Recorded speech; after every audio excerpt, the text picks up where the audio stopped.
Salutations, respected viewers. This is George from Ireland. This video is about the midterm elections in the United States. Now, just in case people aren't familiar with the US political system, every 2 years in between presidential elections, there will be a midterm election. So presidential election 2016, 2018, a midterm election. There's a presidential election in 2020, and then there'll be a midterm election in 2022, and so on. So it goes like that. That's why it's midterm, halfway through the presidential term. So you may know that the US Congress is the United States legislature. It is bicameral. So the upper chamber is the Senate, and it's composed of 2 senators from each of the 50 states, regardless of population. California, with 46 million people, has 2 senators. Wyoming, with 300,000 people, has 2 senators. The other chamber is the House of Representatives, and then it's got a number of representatives for each state in accordance with its population. So Wyoming, because it's a very small population, has 1, and California, because of the most, has over 50, if I've got that right. So every state has a governor elected by the state. So governors are usually elected every 4 years, but it varies from state to state. I won't go into more than that. That's quite a lot already. Governors are not in the US Senate, obviously. So I must acknowledge I'm disappointed. Now, I tend towards the Democrats, though there's a lot wrong with them. I abominate the Republicans. It's difficult to see if anything good about them. And I used to identify with the Republicans in the George W. Bush years. I suppose I glossed over some of the bad things that were going on, how extensive waterboarding was, and how much extraordinary rendition was going on, and how many people were held in black sites and so forth. But there were at least few good things about George W. Bush. He had some sort of common decency. He didn't lie that much. Everybody lies, present company included. But politicians are in a tight corner more than most, and psychological studies have shown that they are more likely to lie than the average Joe.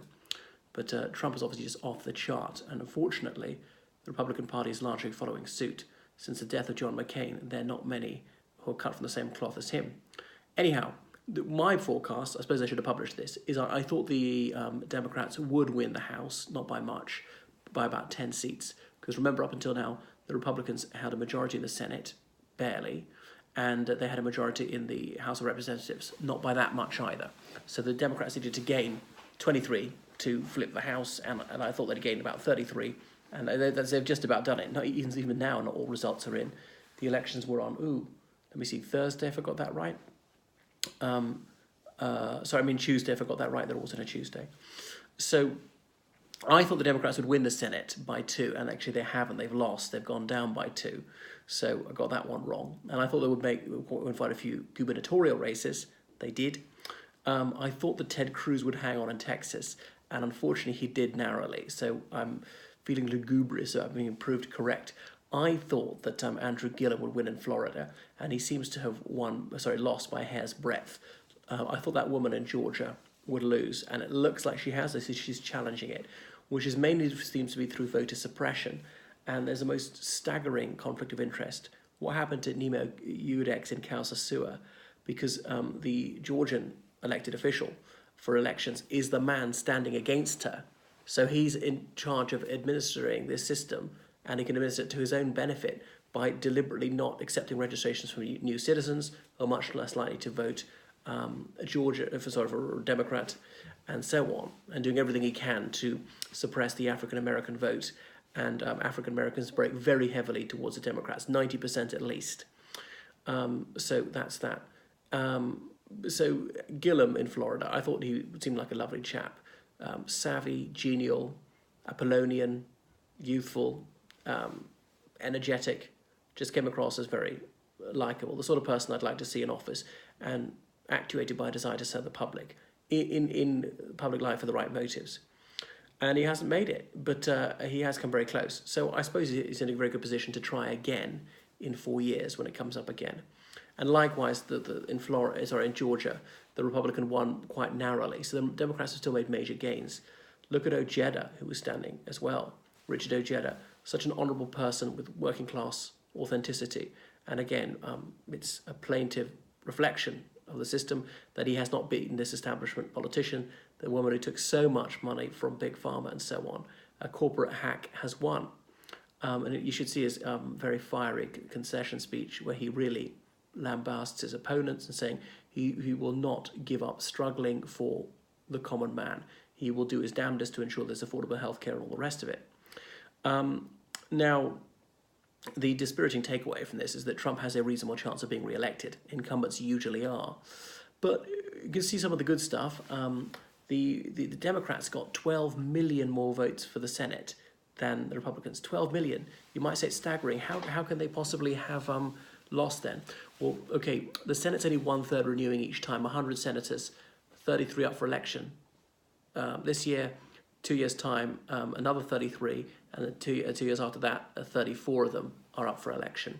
So it's usually one in a state might be up for election. This time, nobody next time, and the other one next time. So that's it. Whereas the House of Representatives is fully renewing every 2 years. All of them, all 453 or so in the House of Representatives face re-election every 2 years, whereas the senatorial term is 6 years. So the 33 that were up for election, there were only 8 Republican held. So the very maximum the Democrats could gain this time was 8, whereas they were defending 25, if I got that right.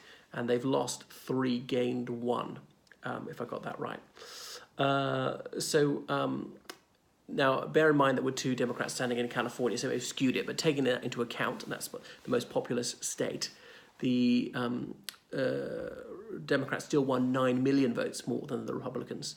So that's 8 percentage points. That's very healthy. Remember, Hillary won the popular vote by 2 percentage points in the presidential election. Democrats usually have a problem with turnout. The polls show them consistently ahead of the Republicans, but they often do a bit worse because their people are not so motivated, tend to be younger, tend to be more working class, tend to be more ethnic minority. And these 3 categories of people, of course, it's intersectional, one can show up in more than one category, tend to be less motivated to vote, less likely to vote, less organised about voting ahead of time, which you can sometimes by postal ballot or proxy. So Republicans want to do everything to make it difficult to register to vote. You can't just have it on your driving licence, oh no. And if someone is convicted of a crime, deprive this person of the right to vote, and they're very reluctant to ever give it back. And that impacts the low-income people and or ethnic minority people more, who are more likely to vote Democrat and so forth. Democrats would usually do better in a presidential year than a midterm year. So that is a very cheering thing to bear in mind from this election. Why did the Republicans do reasonably well? Because with this absolutely despicable man in the White House, and most of the Republican Party are toadies towards Trump, how come they weren't absolutely thrashed?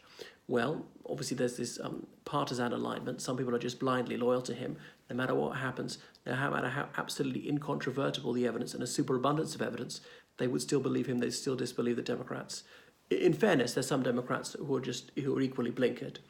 The economy is going reasonably well, and the Republicans were foolish not to make more play of that. But there was Project Fear, and I'm afraid to say it worked, creating as many bogeymen as they want to, because on socioeconomic issues like affordable healthcare or minimum wage, things like that, or environmental protection, or let's see, corporate responsibility, things like that, job creation, affordable tertiary education, or decent funding for schools, all the rest of it. A considerable majority of people favour the Democrats. So Republicans do everything they can to change the subject, to create outside threats like terrorism. Countries like Iran, they have to fight illegal immigrants, criminals at home.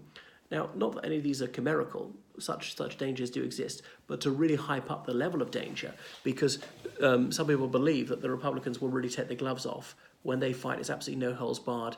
They have no concern about law, no ethical considerations, nothing will hold them back. They'll do absolutely anything to thwart a threat.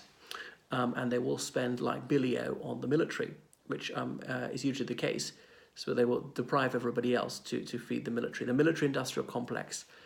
President Dwight D. Eisenhower, in his retirement address, he warned the country against the military-industrial complex, which, sought or unsought, has so much power.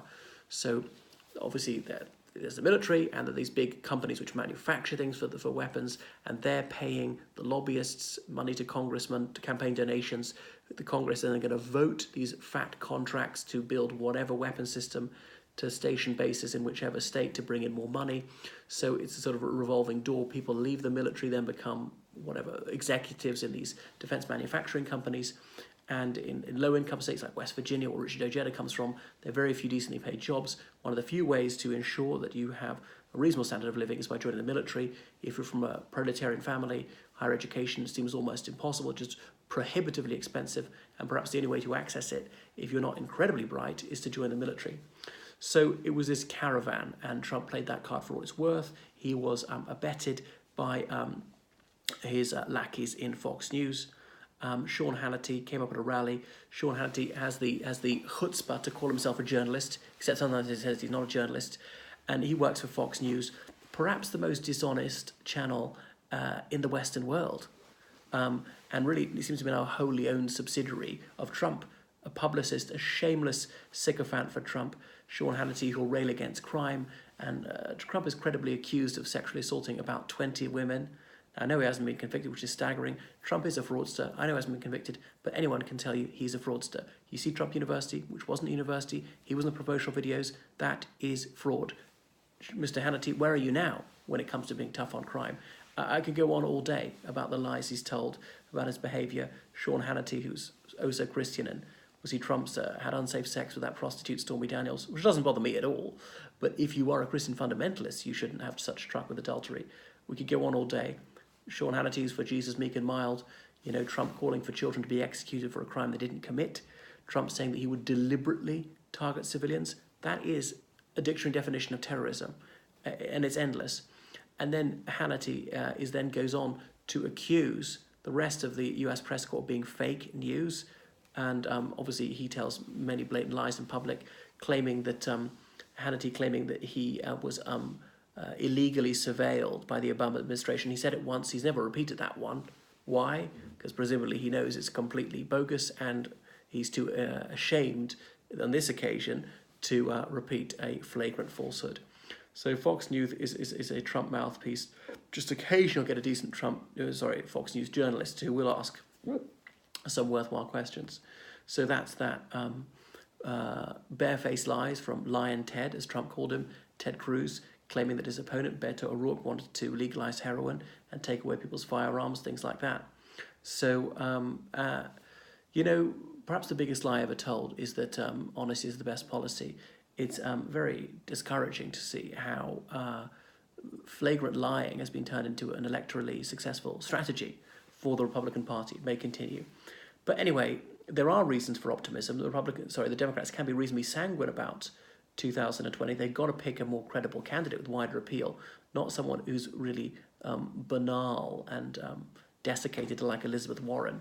Well, a few names spring to mind, but perhaps I'll talk about that next time.